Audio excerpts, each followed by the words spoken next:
ಆಧ್ಯಾತ್ಮಿಕವನ್ನ ಕೊಟ್ಟಿರ್ತಕ್ಕಂಥ ದೇಶ ಭಾರತ. ಆಧ್ಯಾತ್ಮಿಕವಾಗಿ ಮಾನಸಿಕವಾಗಿ ಅವರೆಲ್ಲರಿಗೂ ಒಂದು ಶಕ್ತಿಯನ್ನು ತಂದುಕೊಡುವಂಥ ಕೆಲಸವನ್ನ ಹಿಂದಿನಿಂದಲೂ ಭಾರತ ದೇಶ ಆ ಕೆಲಸವನ್ನ ಮಾಡ್ತಾ ಬಂದಿತ್ತು. ಆದರೆ ಮತ್ತೆ ಇವತ್ತು ಯೋಗದ ಮುಖಾಂತರವಾಗಿ ವಿಶ್ವಗುರು ಹಾಗಾಗಿ ಎಲ್ಲ ದೇಶಕ್ಕೆ ಯೋಗದ ಒಂದು ಕಲ್ಪನೆಯನ್ನ, ಯೋಗದ ಒಂದು ಚಿಂತನೆಯನ್ನ, ಯೋಗದ ಮಹತ್ವವನ್ನು ಇಡೀ ರಾಷ್ಟ್ರಕ್ಕೆ ಕಲಿಸಿಕೊಟ್ಟು, ಜಗತ್ತಿಗೆ ಕಲಿಸಿಕೊಟ್ಟು ಭಾರತ ಮತ್ತೊಮ್ಮೆ ವಿಶ್ವಗುರುವಾಯಿತು. ಹಾಗಾಗಿ ಯೋಗದ ಮಹತ್ವವನ್ನು ಭಾರತ ಅಷ್ಟೇ ಅಲ್ಲ, ಇವತ್ತು ಎಲ್ಲ ರಾಷ್ಟ್ರಗಳು ಅನುಸರಿಸ್ತಾ ಇದ್ದಾರೆ. ನಾವೆಲ್ಲರೂ ನಮ್ಮ ಬಾಲ್ಯ ವ್ಯವಸ್ಥೆಯಿಂದಲೇ ಯೋಗದ ಬಗ್ಗೆ ನಾವು ಗಮನ ಕೊಡೋಣ. ಸಾಧ್ಯವಾದಷ್ಟು ನಮ್ಮೆಲ್ಲ ಶಿಕ್ಷಣ ಇಲಾಖೆಯಲ್ಲಿ ದೈಹಿಕ ಶಿಕ್ಷಕರು ಯೋಗದ ಆಯಾಮಗಳನ್ನು, ಯೋಗಾಭ್ಯಾಸದ ಮತ್ತು ದೈಹಿಕ ಕಸರತ್ತನ್ನು ಮಾಡೋದ ಮುಖಾಂತರವಾಗಿ ಅವರಿಗೆ ಯೋಗದ ಒಂದು ಚಿಂತನೆಯನ್ನು ಕಲ್ಪಿಸಿಕೊಡುವಂಥ ಕೆಲಸ ನಡೀತಾ ಇದೆ.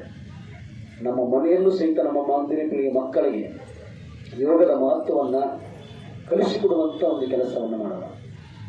ನಿತ್ಯದಲ್ಲಿ ಕನಿಷ್ಠ ಒಂದು 10 ನಿಮಿಷವಾದರೂ ನಾವು ಧ್ಯಾನವನ್ನು ಮಾಡುವಂಥ ಮುಖಾಂತರವಾಗಿ ಮನಸ್ಸನ್ನು ಶುದ್ಧಗೊಳಿಸುವಂಥ, ಮನಸ್ಸನ್ನು ಸದೃಢಗೊಳಿಸುವಂಥ, ಆತ್ಮವಿಶ್ವಾಸವನ್ನು ಹೆಚ್ಚಿಸಿಕೊಳ್ಳುವಂಥ ಕೆಲಸವನ್ನು ಮಾಡೋಣ.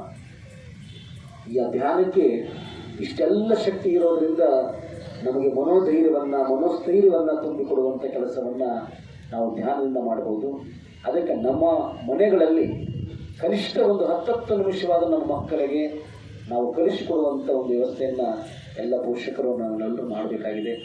ಪ್ರತಿಯೊಬ್ಬರು ಯೋಗವನ್ನು ಅನುಸರಿಸುವ ಮುಖಾಂತರವಾಗಿ ದೇಹವನ್ನು ಸದೃಢವಾಗಿಟ್ಟುಕೊಳ್ಳುವಂಥ ಒಂದು ಕೆಲಸವನ್ನು ನಾವೆಲ್ಲರೂ ಮಾಡಬೇಕು. ಕಾರಣ ಏನು ಅಂತ ಹೇಳಿದ್ರೆ, ಮನುಷ್ಯರಿಗಿರ್ತಕ್ಕಂಥ 100 ವರ್ಷದ ಆಯುಷ್ಯವನ್ನು ಇವತ್ತು ನಾವು ಯಾರು ಪಡಲಿಕ್ಕೆ ಸಾಧ್ಯ ಆಗ್ತಾ ಇಲ್ಲ. ಕಾರಣ ಏನು ಅಂತ ಹೇಳಿದ್ರೆ, ನಮ್ಮ ದಿನಚರಿ ಇರ್ಬೋದು, ನಮ್ಮ ಆಹಾರದ ಪದ್ಧತಿ ಇರ್ಬೋದು, ಏನೇ ಬದಲಾವಣೆ ಆಗಿದ್ರು ಸಹಿತ ದೇಹವನ್ನು ಸದೃಢವಾಗಿಟ್ಟುಕೊಂಡು ಭಗವಂತ ಕೊಟ್ಟಂಥ ಪೂರ್ಣ ಆಯುಷ್ಯವನ್ನು ಪಡೆಯಬೇಕಾದರೆ ನಾವು ಯೋಗಕ್ಕೆ ಹೆಚ್ಚು ಮಹತ್ವವನ್ನು ಕೊಡಬೇಕಾಗಿದೆ. ಹಾಗಾಗಿ ಎಲ್ಲರೂ ಯೋಗದ ಕಡೆ ಹೆಚ್ಚು ಗಮನವನ್ನು ಕೊಟ್ಟು ಯೋಗಾಭ್ಯಾಸವನ್ನು ಮಾಡೋದ ಮುಖಾಂತರವಾಗಿ ಕನಿಷ್ಠ ಒಂದು 11 ಸೂರ್ಯ ನಮಸ್ಕಾರವಾದರೂ ಮಾಡೋದ ಮುಖಾಂತರವಾಗಿ ನಾವು ಯೋಗವನ್ನು ದಿನದಲ್ಲಿ ಅಳವಡಿಸಿಕೊಳ್ಳೋಣ ಅನ್ನುವಂಥ ಮಾತನ್ನು ಈ ಸಂದರ್ಭದಲ್ಲಿ ತಿಳಿಪಡಿಸಿ, ಈ ವಿಶ್ವ ಯೋಗ ದಿನಾಚರಣೆ ಅಂಗವಾಗಿ ನಮ್ಮ ಪತಂಜಲಿ ಶಿಕ್ಷಣ ಸಮಿತಿಯ ಎಲ್ಲ ಪದಾಧಿಕಾರಿಗಳು, ಅಧ್ಯಕ್ಷರಾಗಿರ್ತಕ್ಕಂಥ ಮಂಜುನಾಥ್ ಗುಪ್ತಾರವರು, ಸದಸ್ಯರಾಗಿರುವಂಥ ಡಾಕ್ಟರ್ ಜಯರಾಮ್ ಅವರು ಈ ಆಯೋಜನೆಯನ್ನು ಮತ್ತು ಎಲ್ಲ ನಮ್ಮ ಯೋಗ ಬಂಧುಗಳು ಮಾಡಿರ್ತಕ್ಕಂಥದ್ದು ಭಾಳ ಅತ್ಯಂತ ಸಂತೋಷವನ್ನು ತಂದಿದೆ.